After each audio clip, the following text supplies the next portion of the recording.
Bonjour à tous et bienvenue sur Perso Podcast, le podcast qui vous aide dans la gestion de votre personnel. Le contrat de travail est certainement une notion qui vous parle. Mais connaissez-vous les éléments qui le composent ? Les éléments sont retrouvés dans la définition du contrat de travail. Alors le contrat de travail, il est défini comme étant un contrat par lequel le travailleur s'engage, contre rémunération, à fournir un travail sous l'autorité d'un employeur. De cette définition, nous pouvons conclure que pour être valable, le contrat de travail résulte de la rencontre de 4 éléments. Le premier, le contrat. Ce contrat, c'est une convention bilatérale qui résulte donc d'un accord entre l'employeur et le travailleur. On parle de convention bilatérale parce qu'il s'agit effectivement d'un acte qui va être réalisé entre deux personnes. Dans ce cadre, si l'employeur s'engage à fournir du travail à son travailleur et à le rémunérer bien sûr pour le travail presté, le travailleur quant à lui va s'engager à exécuter des prestations pour le compte de son employeur. L'acte, donc qui est le contrat, ne pourra être valable que si les deux parties y consentent. Ainsi, personne ne pourra être contraint de signer quelque chose sous la force, sous la contrainte, etc. Ensuite, le second élément va plutôt se reporter sur la validité de ce contrat.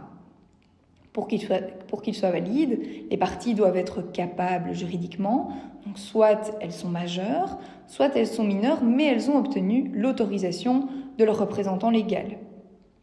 Ensuite, comme on l'a expliqué juste un petit peu avant, les deux parties doivent pouvoir y consentir. Ça, c'est très important. Personne ne peut être obligé de faire quelque chose qu'il ne souhaite pas et de signer un acte juridique sans le vouloir. L'engagement doit aussi pouvoir porter sur un objet qui est déterminé. Le travailleur est au courant, bien sûr, du travail pour lequel il va être engagé, mais également de la rémunération qui lui sera allouée pour ce travail. Et bien entendu, le contrat doit porter sur un acte qui est légal. L'employeur ne peut pas contraindre le travailleur à exercer des actes qui seraient par exemple contraires aux bonnes mœurs, qui seraient contraires à l'ordre public ou encore aux dispositions impératives. Après la validité du contrat, il y a un autre élément aussi, c'est que le contrat doit comporter non seulement la mention du travail, mais également la mention de la rémunération.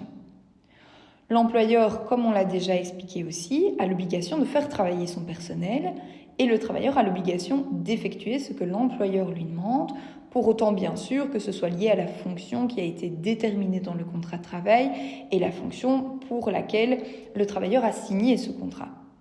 Donc si jamais c'est un employé administratif par exemple, il ne pourra pas être contraint d'aller nettoyer les toilettes. Ça ne représente absolument pas sa fonction. Il faut que tout soit départagé, faire bien attention aussi au statut de la personne. Est-ce que c'est un employé qui va réaliser des prestations d'ordre intellectuel ou est-ce que c'est plutôt un ouvrier qui va réaliser des prestations d'ordre plutôt manuel ? Il faut bien faire attention à toutes ces distinctions pour veiller à la validité du contrat de travail. Alors, bien entendu, ce travail est effectué contre une rémunération.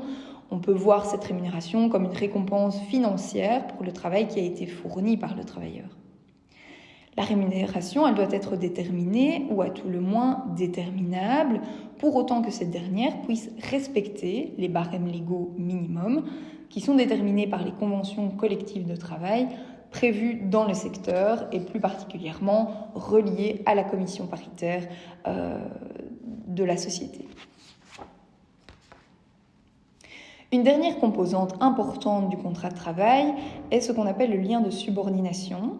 Le lien de subordination est plus communément appelé l'autorité de l'employeur sur ses salariés. Il s'agit là en fait du pouvoir de diriger et de surveiller les actes du travailleur. Si jamais il n'y avait aucun lien de subordination qui n'était reconnu, on parlerait non pas d'ouvrier, d'employé, de salarié, mais plutôt d'une personne indépendante qui peut agir un peu comme bon lui semble, en gérant son horaire comme il le souhaite et en gérant également son travail, ses fonctions, etc. Donc sans être sous la houlette de son employeur.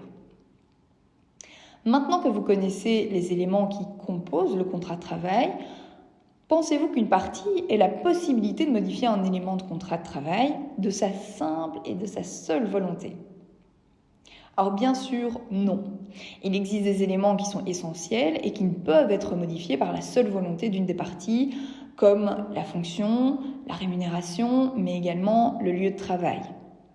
Si une des parties modifie un élément essentiel du contrat de travail, il pourrait être conclu à ce qu'on appelle un acte équivalent à rupture, c'est-à-dire que cette personne va traduire sa volonté de rompre le contrat de travail et par là même, le contrat pourrait prendre fin et la personne qui a été lésée par cette modification pourrait éventuellement réclamer des indemnités de rupture. Ainsi, les modifications du contrat de travail doivent se faire avec l'accord des parties. Ça, c'est très important et nous vous conseillons, si jamais vous souhaitez modifier un élément, prendre contact également avec votre bureau social avant de faire quoi que ce soit, afin de vérifier s'il ne faudrait pas prévoir un avenant au contrat de travail, par exemple, pour éventuellement prévoir cette modification et voir s'il est possible d'obtenir un accord avec votre travailleur avant de rendre cette modification effective. Par contre, certains éléments qui sont plutôt dits accessoires pourraient très bien être modifiés unilatéralement. Alors à cet égard, cette modification, elle doit être prévue dans les articles précis qui prévoient ces éléments accessoires. Donc dans le contrat de travail, on pourrait prévoir une clause contractuelle qui dit, voilà, cet élément pourrait éventuellement être modifié de manière unilatérale pour les besoins de l'entreprise, par exemple. Mais il faut absolument que cette clause soit prévue et que le travailleur ait pu en prendre connaissance au moment de la signature du contrat de travail. Alors, dans les prochains épisodes, nous vous inviterons à réfléchir aux obligations de l'employeur, mais également aux obligations du travailleur. En attendant, nous vous attendons nombreux à la lecture de ce podcast et n'hésitez pas à le partager autour de vous. Restez connectés et une bonne journée.